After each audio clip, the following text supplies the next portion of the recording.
अहंकार की से तृप्ति होगी, संतुष्टि होगी, उसे सुख मिलेगा, इसलिए विजय चाहते। थोड़ी सी बात करें, युद्ध में जो भी सैनिक हैं या जो भी राजा हैं वो विजय चाहते। इस विजय से आप सोचते हैं उन्हें जमीन मिलेगी, धन मिलेगा, बहुत सारी और चीजें प्राप्त होंगी, इसलिए लड़ाई की जाती है। ठीक है कि युद्ध में ये चीजें प्राप्त होती हैं, परंतु सबसे बड़ी चीज जो प्राप्त होती है, व्यक्ति चाहता है, वह है अहंकार की संतुष्टि है। मैं जीत गया, इससे व्यक्ति के अहंकार को पोषण मिला, मेरी विजय हुई, शत्रु को मैंने परास्त कर दिया, वो ठहर नहीं सका। अहंकार की तृप्ति मनुष्य की सबसे बड़ी तृप्ति है। बंधु, युद्ध के बारे में तो ये कह लें, चलो बहुत सारी संपदा मिलती है, जमीन मिलती है, और बताता हूं, आप खेल की बात ले लें।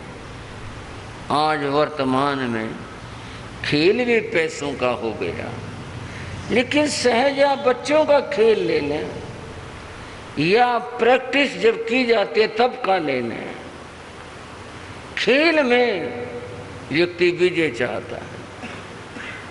उस विजय से अहंकार को संतोष तुष्टि मिलती है, मैं जीत गया। खेल में भी व्यक्ति विजय चाहता है, और मात्र खेल की बात नहीं, हर क्षेत्र में। एक बार पढ़ने को मिला था, दो भाइयों में मुकदमा चल रहा था। कहते हुए बड़ा विचित्र लग रहा, भाई और मुकदमा, और वह है वर्षों से चल रहा था। हर बार तारीख मिल जाती, जो कुछ कार्रवाई होती हो जाती। एक जज आया, उसने कहा भाई ये मुकदमा वर्षों से चल रहा है, ऐसा क्या झगड़ा है, क्या बात है? पता चला कि झगड़ा अचार डालने का जो बोट या मर्तबान होता है उसके ऊपर था। जज हैरान रह गए, वर्षों में इन्होंने कितना पैसा खर्च कर दिया, और किसके लिए? छोटे से चीज के लिए, भाई एक और ले आओ। जज ने कहा वो मेरे सामने वस्तु जो है जिस पर झगड़ा है वो पेश की जाए। पुलिस ने उसको कब्जे में लिया हुआ था, उसको पेश किया गया। जज के टेबल के ऊपर मर्तबान रखा था, दोनों भाई थे, वर्षों से जो उसके लिए लड़ रहे थे। उसने मौखिक पूछा कि भाई क्या झगड़ा है तुम्हारा इसमें? बड़े ने कहा जी देखो, हम पिताजी के बाद दोनों अलग हुए, हमारी सारी चीजें बट गई, इसका बंटवारा नहीं हो रहा। मैं कहता हूं कि ये मैं लूंगा, मैं बड़ा हूं। छोटा बोला जी पहल छोटे की होती है, मैं लूंगा इसे, ये झगड़ा है। जज ने कुछ सोचा, वो हाथ में उठाया, देखा इसमें क्या खास बात है ऐसी? जो भी था वो चीनी मिट्टी का था या कांच का था, जैसा था, क्या खास बात है? वो कहता मैं लूंगा, मैं लूंगा। और उसने जज ने जानबूझकर हाथ में लेकर ऐसे करके और हाथ से छोड़ दिया, फर्श पर गिरा और गिरते टूट गए, टुकड़े हो गए। जज थोड़ा अपने रंग माया, बोला तुम्हें शर्म नहीं आती? एक ही चीज के लिए तुमने इतना पैसा और इतना समय बर्बाद किया, अपना भी और कोर्ट का भी, और क्या चीज है ये? एक और नहीं लाया जा सकता था, लेकिन एक जिद है, मैं लूंगा, ले जाओ, ये ठीकरे पड़े हैं, आधे तुम ले जाओ और आधे तुम ले जाओ, जाओ, हो गया फैसला तुम्हारा। बंधुओं, क्या चीज थी? परंतु मन में एक भाव था, मैं लूंगा, और ये भी था जिसको प्राप्त हो जाता उसके अहंकार का पोषण होता कि भाई मैंने देखो, मैं इसे लेकर छोड़ा, मुकदमा भी चला, इतने साल चला, ऐसा हुआ। ये जो भाव है कि मैं जीता, ये अहंकार का पोषण है। इस अहंकार के लिए सब कुछ है। युद्ध अहंकार के लिए होते हैं, मुकदमों के पीछे अहंकार होता है। इन खेलों के पीछे पहले था स्वास्थ्य, शरीर निर्माण, अब रह गया अहंकार, ये भाव रहता है। और बंधुओं, कल भी एक शब्द मैंने कहा था, गृहस्थों को पैसे का अहंकार होता है और संतों में ज्ञान का अहंकार होता है। आपकी संपदा वो पैसा है, हमारी संपदा ज्ञान है। आप उसका अहंकार करते हैं और साधु ज्ञान का अहंकार करते हैं। भगवान ने कहा, फरमाया, तप का अहंकार मत करो, श्रुत ज्ञान का अहंकार मत करो, यह अहंकार आत्मा का पतन करता है। नमिराज को सलाह दिए, तुम शत्रुओं को जीतो, उनको जीत करके, विजय प्राप्त करके, और फिर तुम साधु बनना, यह उनको सलाह दी गई। और उनका सोचना क्या है? इन कषाय, क्रोध, मान, माया, लोभ, इनको तो मैं छोड़ ही रहा हूं, फिर किस पर विजय प्राप्त करना, किसको जीतना? जब अहंकार ही दूर हो गया तो विजय के जो भाव हैं वो आएंगे ही नहीं। करना क्या है, किस लिए, क्यों कर? उन्होंने कहा, इस तथ्य को समझाते हुए, जो सहसंग सहसानंग संगा में दुज्जय जिणे, जो सहसंग सहसानंग, जो लाखों योद्धाओं के ऊपर विजय प्राप्त कर लेता है, लाखों, इतनी बड़ी सेना के ऊपर विजय प्राप्त कर लेता है। एक तो वो व्यक्ति है जिसने विशाल सेना को जीत लिया है। दूसरा वो व्यक्ति है एगं जिनेज अपाणं, जिसने अपने आत्मा को जीत लिया है। अपनी आत्मा को जीतने का अर्थ है अपने मन के भावों को जीत लिया है, अपने अंतर में होने वाले विकारों को जीत लिया है। एक वो है, ऐस से परमो जो, यह जो विजय है यही सच्ची विजय है, परम विजय है, जिसने अपने को, अपने मन के भावों को और अपने मन के विकारों को जीत लिया, ये सच्ची विजय है।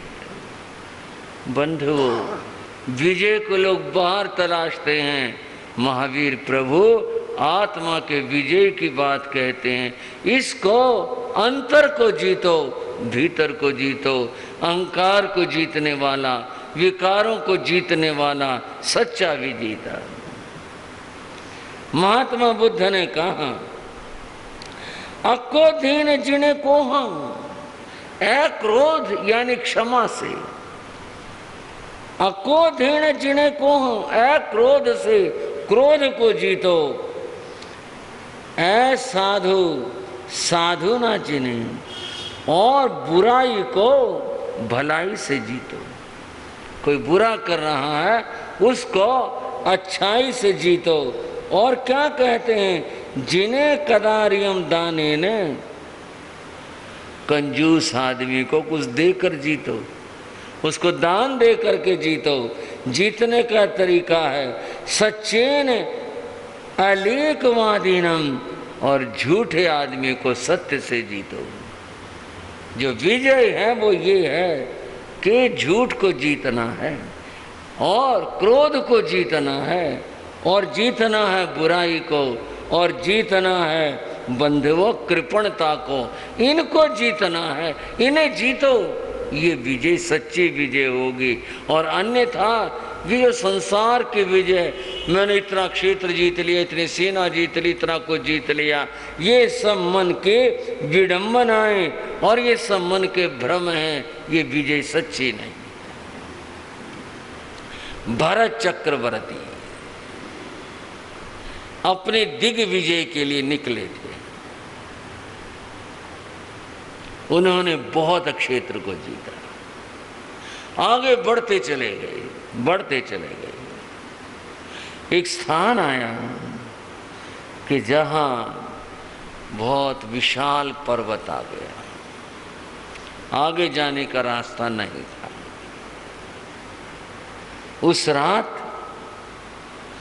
उनका सेनापति महाराज भरत के पास आया और बोला, स्वामिन, अब आगे जाने का मार्ग नहीं, यहाँ से हमें वापस लौटना होगा।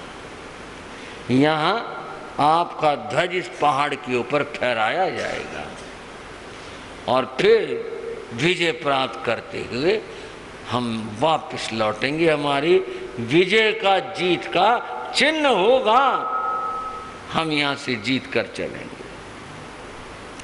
एक छोटा सा काम और करना होगा, हम जो ध्वज फहराएंगे आपके सामने, आपको भी वहाँ चलना है। ठीक है, हम चलेंगे। दूसरे दिन प्रातः में सेनापति, उच्च अधिकारी, स्वयं महाराज भरत ये सब मिलकर चले, थोड़ा पर्वत के ऊपर चढ़े। तब सेनापति ने उन्हें एक विशेष तरह का दंड, जिसको डंडा कहते हैं, वो दिया। महाराज इसे लीजिए। ठीक है, बोलो क्या करना है? बोले ये वो दंड है जो रत्न है, आप इस दंड से किसी शिला के ऊपर अपना नाम लिख दें। ये वो है जो पत्थर को खोद देगा। पत्थर के ऊपर नाम लिख सकते, ऊपर से नाम लिखना वो तो बरसात में, आंधियों में धुल जाता, ये खोद करके लिखेगा। आप अपना नाम हस्ताक्षर यहाँ कर दीजिएगा। लाओ। भरत ने दंड रत्न लिया और अब लिखने के लिए नजर डाली तो क्या देखा? शिलाओं पर पहले से नाम लिखे हुए हैं और उन्होंने पढ़ा, मैं अमुक नाम का चक्रवर्ती इस सन संवत में जो उस समय प्रचलित था यहाँ पर आया और विजय प्राप्त करके मैं यहाँ से लौट रहा हूँ, और नीचे हस्ताक्षर। उनसे पहले बहुत सारे नाम लिखे हुए थे। भरत उन्हें बारीकी से पढ़ते रहे। सेनापति, स्वामी, ये नाम लिखे हुए हैं पहले से ही। हाँ महाराज, ये कैसे हैं? महाराज, ये तो युग युग में चक्रवर्ती होते हैं। आपसे पहले जो चक्रवर्ती बने वो यहाँ पर आए थे, उन्होंने अपने नाम लिखे हैं, आप अपना नाम लिखो। यहाँ तो जगह ही नहीं है। बोले कुछ नहीं, डंडे से ऐसे ऐसे करो, नाम मिटाओ किसी का और अपना नाम लिख दो। भरत रुक गए। मैं किसी का नाम मिटाकर अपना नाम लिखूं, अपना नाम लिखकर मैं चला जाऊंगा। मेरे बाद भी तो कोई आएगा और भी तो कोई चक्रवर्ती होगा आगे आने वाले समय में। और वह है मेरा नाम मिटाएगा और अपना नाम लिखेगा। ये तो परंपरा है, ये तो ऐसा होता है। आने वाला किसी का नाम मिटाकर अपना नाम लिखता है। सेनापति, मैं ये काम नहीं करूंगा। मैं किसी का नाम मिटाकर अपना नाम नहीं लिखना चाहता। मैं इस परंपरा का पालन नहीं कर पाऊंगा। मैं किसी का नाम मिटाऊं, अपना नाम लिखूं, और कोई आए और वह मेरा नाम मिटाए और अपना नाम लिखे, मुझे स्वीकार नहीं है। मैं ऐसे ही लौटूंगा। और बंधुओं, बिना नाम लिखे हुए भरत लौट पड़े थे। अपना नाम लिखना बंधुओं एक अहंकार की तुष्टि। मैं भरत नाम का चक्रवर्ती, और तब आया था, और तब मैंने इस 6 खंड की विजय प्राप्त करके इस सीमा पर आकर अपना नाम मैं लिख रहा हूँ, और मैं अब लौट रहा हूँ विजय प्राप्त करके। ये अहंकार की तुष्टि है। विजय की अभिलाषा बंधुओं समझ लो, विजय की अभिलाषा व्यक्ति का अहंकार होता है। उन्होंने कहा मैं ऐसी विजय नहीं चाहता, मैं दूसरे विजय की बात करता हूँ। और वो क्या है? एवं जिने जे पाणंग, एक अपनी आत्मा, अपने विकारों को जीत लेना, ये सबसे बड़ी विजय है। बाहर की तो हमने बात करी, थोड़ी सी अपने भीतर की बात भी कर लें। व्यक्ति के जीवन में बुराई आ जाती है, कोई व्यसन आ जाता है, और फिर आदमी उस व्यसन से दुखी होता है।